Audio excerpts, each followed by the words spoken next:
Well, hello everyone. This is Al Fadi, and I'd like to welcome you to another series that will focus on the Quran. This one is going to deal with the so-called Qira'at and Ahruf controversy, which is probably something that everybody is now becoming more and more familiar with for various reasons. But I'll leave that until a later time during this series that we will discuss this. When I say we, I mean myself. And who else is more qualified to talk about these topics other than our dear brother, Dr. Jay Smith? Jay, thank you so much, as always, for agreeing to be with us, for taking time to do these amazing series. And it's been timely, to say the least. So what is it, Jay, that we are going to deal with in this particular series? Well, Al-Fadi, this is something that has really come and blown up all over the world in the last 2.5 months. We're now in 2020. Back in 2016, we introduced this to a place called Speaker's Corner. Many people know about Speaker's Corner. It's unique in the world. It's the only place on earth where you can say anything you want. It's considered to be the bastion of freedom of speech, and it's been around for about 160 years. We would go down there. Hatun Tash is the one who we really need to give credit to. She was the one that actually found out about these Qira'at by accident. She was in a North African city, and she has teaching there, and she went into a bookstore to find some Arabic Qurans to bring back to her students. And so she went in there innocently and said, could I please buy some good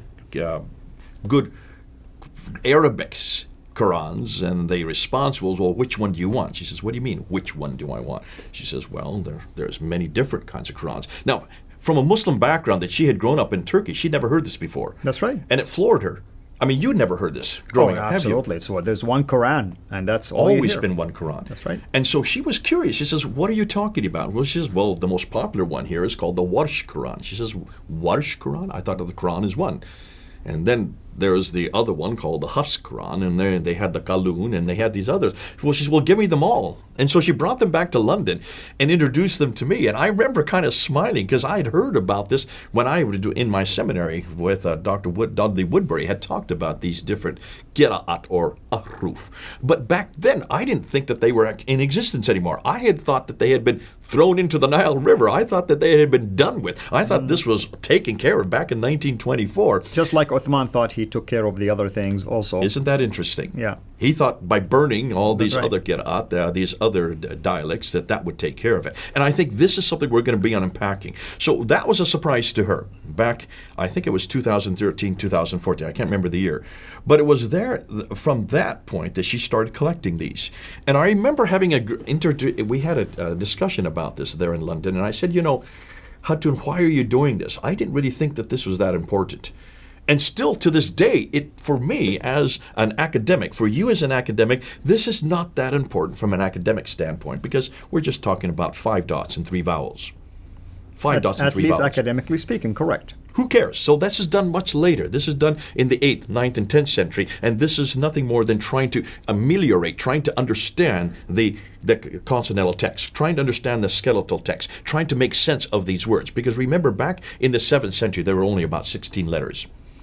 But they were 16 letters, could be spoken and could be pronounced many different ways. So they had to find out some means to delineate which letters like a little smiley face would be, and they came up with 5 different letters just with one smiley face. That was introduced in the 8th century, and from the 8th century then, once you had all these dots, 5 dots and 3 vowels, you can get lots and lots of combinations. People were coming up with all kinds of combinations, and for me, thinking in 2013, 2014, when Hatun started bringing these back to London, I said, you're just talking about pronunciation. You're just talking about dialectical differences. You're talking about really nothing more than orality. But that's not really the real battle, Hatun. The real battle is with the consonantal skeletal text itself. And she says, no, Jay. You don't understand. You're thinking as an academic. You're thinking as an American. I come from this world. I am a Muslim. I have grown up a Muslim. And in my household and in every one of my years growing up, I've always heard one narrative. There is one Quran. There's only one Quran. And what's so interesting is that even if I were to take these Qurans and go, let's say, to my home back in Saudi, and say these are different Qurans, they'll laugh at me and say they're all the same Quran. Exactly. That will be the response. And what she has grown up hearing, and what I have always been told, but I didn't really think it through, is there is not one word changed, there is not one letter changed. Correct. The same letters in the Quran that we have today, here it is right here, this is the Quran we have today, is exactly the same as that which was revealed to Muhammad between 610 and 632. Exactly the same letters, the same words. In some cases, they would say even the same dots and the same vowels as that which was finally canonized and written down in its final form at the time of 652, the time of Uthman. Exactly the same that exists in heaven. That's what she's been told. Now, is that what you were told when you were a Muslim? Absolutely. It's the exact same Quran. That's why the Bible has always been under attack, because Muslims will always make the claims that, hey, you guys have different Bibles, but we have only one Quran. You can't make this claim, we can. I've heard that for 38 years. I've always heard that. This is the only book that can be traced back to its origin. You can't make that claim. This is the only book that has never changed. You can't make that claim. This is the only book that is eternal. You can't make that claim. This is the only book that has retained its eternality, has not been touched by human hands. You can't make that claim. And I've said, yes, of course, I would never make that claim about the Bible. We don't need to make that claim about the Bible. We have never, for a very good reason, because we know it was written by men. We even know the names of the men that wrote each book. We put their names at the head of each book. Inspired by God, absolutely. But inspired by God, but not written by God, verbatim. And they're making an even bigger claim, and we're going to get into this later on. I don't want to really steal the thunder for right now. But can you understand what Hutton was saying to me back in 2014? She was saying, Jay, wake up, wake up, wake up. Let me, believe me, this will destroy every Muslim's faith. Because every Muslim, and she's talking about 99.9% of Muslims. That is the Muslims who are here in the traditional world, the Muslims that are in where she came from, in Turkey, the Muslims that are on the street, the Muslims that are in their homes, who have always been drilled this in their head, that there is only one Quran, that God preserves that Quran, that God does not allow any human interference, that God guards it. And therefore the Quran that we have in our hand today is the same as the Quran that is in heaven, the same that was given to Muhammad, the same that was written by Uthman. Therefore, to even suggest that there's another Quran or a second Quran or a different Quran destroys everything that she grew up with. And she says, Jay, that's the impact. We've got to collect these Quran. So she did so. She started collecting them. Now, she didn't go to these countries herself. She had friends who were in the certain country, like, say, Morocco, or they were there in Jordan, or they were there in Yemen. Those are the three major countries. And she says, when you go there, go to the bookshop and ask them, I need this one. I need Qalun. I need Nafi. I need Ibn Kathir. And she knew all the names because they're right there in Wikipedia. You can go up on Wikipedia. Go, and I encourage any of you who are listening to this, you Muslims, go to Wikipedia and look at the 30 names, the 30 different canonical Qira'ats, the 30 different Qira'at Qurans. And Samuel Green also on the Answer in Islam website did invest on listing these total of 30, if you wish, the 10 plus the 2 for each one of them, two narrators. And you even have links to where you can go and buy these different ones. I mean, it's like right there out in the open. It's not like there are secrets out there that you cannot really find them. It's available. Show you what we have sitting right in front and of us. I was going to ask you to explain to people, maybe now or next time, what is it that we're showing here? Why do we have these many different so-called Qurans? Why are they sitting right in front of us? Well, folks, these are 7 that I just bought about 2 weeks ago. I got these online. You can buy these online. These are 7 different Qira'at Qurans. That's what we're going to get into. We're going to go look at not just these 7. These are 7 of the 30. 4 of them are from the 7, and 3 of them are from the other 21 that we're going to talk about. Right. Or in this case, we're going to get into that because we're going to talk about the 7, then the 10, then the 30. But these ones you can buy. I got these from Illinois. These are here in the United States. And I would encourage any of you who want to get into this field, buy them up now, because they're going to stop this once they realize how public we're going to make this, that every one of these Qurans that you see here is different.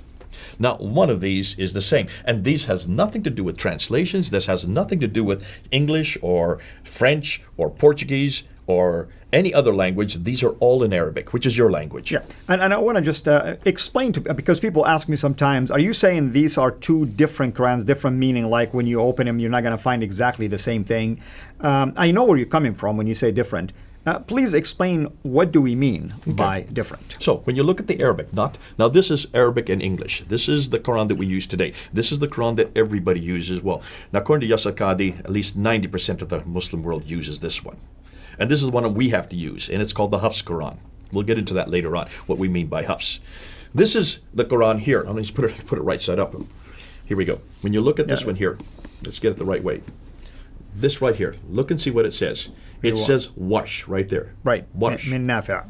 That's okay. right. Now, there, it's from the family of Nafi. Now, this one here and this one are two of the most popular Qurans in the world today. This one is used in North Africa. This one is used all around the rest of the world, and this is one we have to use. But just looking at the Arabic text in these two, there are 5,000 differences between this book and this book. Yet I've always heard from every Muslim in every corner, in every debate, in every discussion, that the Quran is exactly the same. And there's not one letter, not one word different. That's exactly what I want you to say. When we say different, we're talking from a Muslim standpoint, folks. Muslims will tell you it's one Quran that has no changes whatsoever, yet, there you go, you've heard it, 5,000 changes just between these two. We're going to unpack that a little bit more in another episode. We're going to look at some of the changes. We don't have the time to go through all 5,000. And we're not the ones who are doing the work. You and I haven't done the work here. This has been done by a group who, they're in Australia, working under Bernie Power, Dr. Bernie Power, and his whole team of Arabists. They are all Arab speakers. They are all Arab teachers. They are all grammaticists. They have looked at these five, and they have broken them down into categories. And we're going to look at some of those categories, just to show you that with this, these are not incidental changes. These change not only wholesale words, but also the meanings, and in some cases the practices, and also some cases the beliefs. Well, Dr. J, you're whetting our appetite, so let's summarize for people what is it that they will be exposed to in the course of this particular series. Yeah, we're going to go through a number of episodes. I can't say how many yet because it depends on the time. But what we want to first start with are what the Muslim leaders' claims are. And what I would like to do with you, because you come from an Arab background, I want to look at the presuppositional difficulties. You need to be careful what presupposition you start with. That will be the first thing we talk about, because that's hugely significant. Depending on the presupposition, your outcome will be different. That's right. Secondly, then I want to look and see what the modern Muslims scholars are now saying. And then I want to go back and compare that with what the medieval Muslim scholars said, and particularly the ones who actually gave us the list of these qira'at. I want to go to Ibn Mujahid and see what he And that's believed. like 400 years later, after the rise of Islam, and we'll tell people why. Well, in case Mujahid, it's 300 years. You're right. Yeah, 300. 936. That's so right. we're talking about the medieval. He did not say what the modern Muslim scholars are saying. But then something happened another century after that, in the 11th century. I don't want to steal the thunder on that one either, so we'll wait till we get to that episode. From there, we're going to look at the 30 official qira'ats that we have today. We're going to show them. We're going to show you the sequence of them. Then we'll move into looking at the variant Qurans. We're going to then ask, how did they come to those 30, or are there more than 30?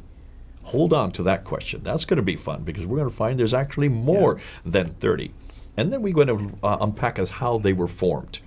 What was it, and what was the criteria they used to choose these 30? Right. You're going to love that one. In fact, that's one of my favorite, because then we're getting to some academic questions. Not there. only that, I mean, I would like for people to know how they chose the most popular one, Hafs, in the first place. Well, that's going to come to that. Yeah. Because before we do that, though, we do want to look at some of the variants. We want to see just how substantial these variants are. Are they meaningless? Are they nothing more than just pronunciation? Mm-hmm. And from there, we'll move into the Hafs. And before we go into the Hafs, I'd like to do a comparison between the Hafs and the Warsh, these two. And we'll do an episode just looking at these two, comparing these two. And by the way, these are the most common ones, you know, Hafs in the most of the Muslim world, Warsh at least in North Africa. Yeah. So they're very common. That's why I want to talk about, because they're the ones that most people know about. We could do this with the other 28. But we're going to look at just those two because they are the most common. Once we do that, then I want to look and see how is it the Hafs was chosen, and whether or not he should have been chosen. And what we're going to find out, they should never have chosen Hafs. Mm-hmm. He is one of the least legitimate of all the 30 qira'ats to have been chosen. At the end, then, we're going to conclude and bring it all together. And we're going to come and we're going to walk it through and show how much of impact, so that people can use this in their own conversations, and also so Muslims will be able to come to some type of conclusion. So I like to see Muslims come to conclusions, because after we finish these episodes, I want to see if any Muslim can stand up in public and say that there is only one Quran. I'd like to see if they can say this. And if they do, I'd like to see how they support it. Because after today, especially after that interview that happened 2.5 months ago between Yasser Qadhi and Muhammad Hijab, after that interview, which blew the whole thing open, I'd like to see how Muslims can really make this claim, continue to make this claim today. Interesting. Well, you've heard it, folks, and obviously we are going to unpack all of this in a number of episodes. We don't know yet how long it's going to take us, simply because it's deep topics, and every one of those topics might take us a couple of episodes if we feel like it's necessary to unpack it at a deeper level. With that said, if you are a Muslim watching this, we truly encourage you to reassess your presupposition about the Quran. It is extremely important for you to realize that you've been told a lie that you yourself cannot substantiate anymore. And if you've been told a lie about the book that is the source of your faith, what does that say about everything related to your faith, your journey, and your destiny, eternal destiny, that is? If you're a believer in Christ and watching this, and you are engaged with Muslims in terms of dialogues and things like that, we're not doing this, me and Dr. J, because we want you to attack Muslims. We want you to reach out to them, to reason with them, and hopefully this will provide even a better bridge for you to try to bring them to Jesus. It's not about attacking, it's not about insulting, it's not about mocking, it's about inviting to accept the Lord. Thank you again, everyone, for watching this. Thank you, Dr. J. We look forward to the episodes that will follow. And I encourage you, of course, to take notes, share these videos, watch them over and over again. And if you have any questions, as always, reach out to me or to Dr. J, and we'll do everything possible to respond back to you. Or even if you have thoughts and ideas, we welcome any of that. You never know. Some of your thoughts and ideas can help us even come up with follow-up series as well. Thank you, everyone. God bless you. And until we see you again next time, have a blessed day. Thank you for watching this video. Be sure to like and subscribe to our channel, Sira International. Also, click on the bell so that you can receive notifications whenever we publish a new video or we go live. And I would like to appeal to you to consider becoming a Patreon patron by clicking on the link right below, and that way you can give towards the production of these videos. There are also other options for you on how you can give to our channel. So thank you from the bottom of my heart.